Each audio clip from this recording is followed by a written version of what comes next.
जय श्री हरि विष्णु। ओम नमः शिवाय। प्रिय दोस्तों, आइए जानते हैं इस वीडियो के माध्यम से कि 2024 में सितंबर माह की यानी पितृपक्ष की एकादशी को कब रखना है। ये एकादशी इंदिरा एकादशी के नाम से जाना जाता है। साल में 24 एकादशी आती है, लेकिन ये इंदिरा एकादशी का काफ़ी महत्व है, क्योंकि ये एकादशी का व्रत पितरों को समर्पित है। अगर इस व्रत को विधि विधान से किया जाता है तो आपका जो पितृ है सो तृप्त हो जाते हैं और तृप्त हो करके अपने वंशज को धन संपत्ति आरोग्य सौभाग्य का वरदान प्रदान करके जाते हैं। हिंदू धर्म में इंदिरा एकादशी का विशेष महत्व है। पंचांग के अनुसार हर आश्विन माह के कृष्ण पक्ष की एकादशी तिथि को इंदिरा एकादशी का व्रत रखा जाता है। यह दिन भगवान विष्णु और पितरों को समर्पित है। इस दिन भगवान विष्णु और पितरों का श्राद्ध तर्पण करने का विधान है। वहीं आपको बता दें कि इस साल इंदिरा एकादशी 28 सितंबर को मनाई जाएगी। वहीं इस दिन सिद्ध और शिववास का योग बन रहा है, इसीलिए इस दिन का महत्व और भी बढ़ गया है। आइए जानते हैं तिथि और पूजा का शुभ मुहूर्त।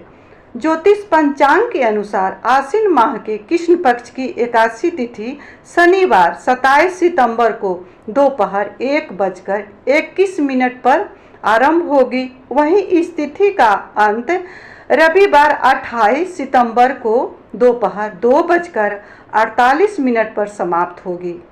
इसीलिए 28 सितंबर को इंदिरा एकादशी का व्रत रखा जाएगा। इंदिरा एकादशी का व्रत रखने वाले लोग 29 सितंबर को सुबह 6:24 से लेकर के 8:37 के मध्य पारण कर सकते हैं। वहीं वैदिक पंचांग के अनुसार इंदिरा एकादशी पर साध्य योग का निर्माण हो रहा है। इस योग बन रहा है रात 11:52 तक है सिद्ध योग, उसके बाद साध योग बनेगा। वहीं इस शुभ अवसर पर शिववास योग का भी दुर्लभ संयोग बन रहा है।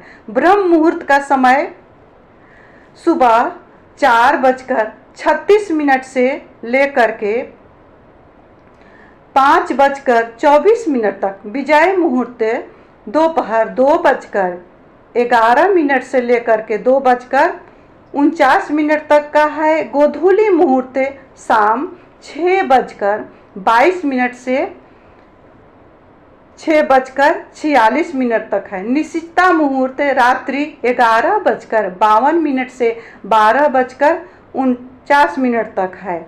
पितृपक्ष में पड़ने वाली इस एकादशी का विशेष महत्व है।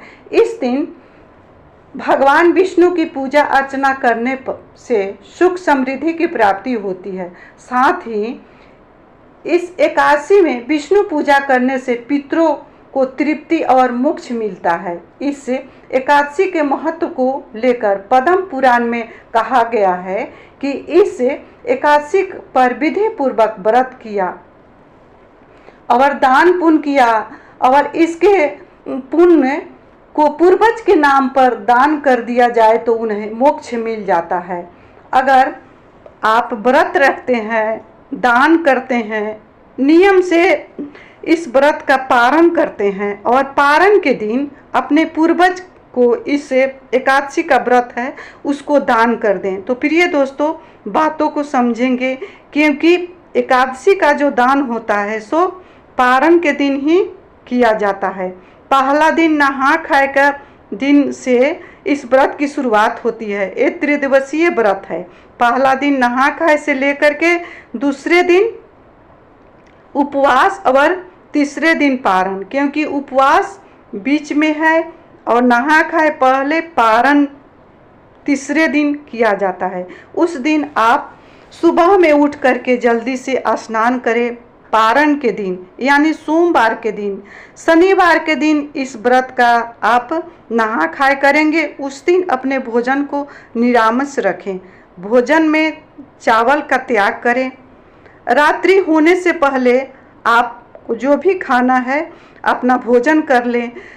संध्या काल के बाद भोजन वर्जित माना गया है। उसके बाद आप दूध ले सकते हैं, फल ले सकते हैं, जूस ले सकते हैं, आप अन्न नहीं लेंगे। इस तरह से अपने नहा खाए का जो दिन है उसका पालन करेंगे। दूसरा दिन क्या है? उपवास का दिन है, जो बीच में पड़ती है नहा खाए का बाद और पारण से पहले उपवास का दिन है, सो बीच में पड़ती है। उस दिन अपने व्रत को रखेंगे। सुबह जल्दी से उठ करके स्नान करेंगे। उस दिन किसी वृक्ष का पत्ती नहीं, डाली नहीं तोड़ेंगे और दातून भी नहीं तोड़ेंगे। एक दिन पहले ही दातून तोड़ करके रख लें और विष्णु भगवान का विधि विधान से पूजा करें। अगर आपके घर में लड्डू गोपाल है, शालिग्राम है, तो पंचामृत से स्नान करा करके विष्णु भगवान को पीले वस्त्र धारण कराएं, पीले फूल चढ़ाएं, पीले फल का भोग लगाएं, मिष्टान वो चढ़ाएं जिसमें अन्न न हो, क्योंकि विष्णु भगवान को भी उस दिन अन्न का भोग नहीं लगाया जाता है। उस दिन माँ तुलसी को जल अर्पित नहीं करना चाहिए, क्योंकि एक तो एकादशी व्रत है और दूसरा रविवार है, इसीलिए माँ तुलसी को स्पर्श भी ना करें। शाम के समय दीपदान तुलसी के कियारी में आप अवश्य ही करिएगा और तुलसी माता को स्पर्श नहीं करिएगा, अलग से प्रणाम कर लीजिएगा।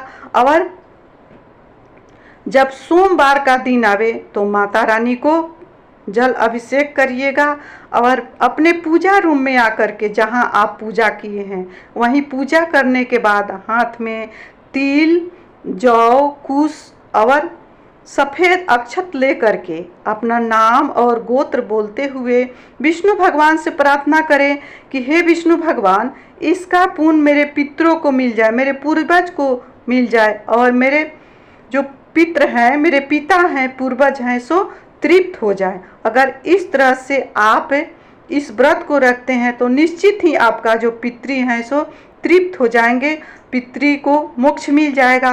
जब पितृ तृप्त हो जाएंगे तो आपके घर में जो भी परेशानी है, बाधा है, संकट है, रोग है, दुख है, सो निश्चित ही समाप्त हो जाएगा।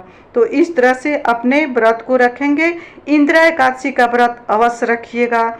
साल में एक ही बार आती है जो पितरों के लिए इस व्रत को रखा जाता है। अगर आप किसी कारणवश एकादशी का व्रत नहीं रखते हैं, फिर भी इंदिरा एकादशी का व्रत आप अवश्य रखिएगा। जो भी आपके घर में पितृदोष है सो निश्चित ही समाप्त होगा। प्रिय दोस्तों, इसी के साथ मैं अपने वाणी को विराम दे रही हूँ। विष्णु भगवान अपने पितरों पूर्वजों के चरणों में, अगर ये वीडियो आप सबको अच्छा लगा होगा तो वीडियो को लाइक करिएगा, कमेंट किया करिएगा, क्योंकि आपका लाइक और कमेंट मेरे लिए बहुत ही महत्वपूर्ण है। ये दो जरिया है जिससे पता चलता है कि मेरे वीडियो आप सबको अच्छा लगा या नहीं लगा। अच्छा लगा होगा तो चैनल को सब्सक्राइब करिएगा, बेल आइकन को प्रेस करिएगा, जिससे मेरी वीडियो का नोटिफिकेशन सबसे पहले आप सभी के पास पहुँचे। जय श्री हरि विष्णु। ओम नमः शिवाय।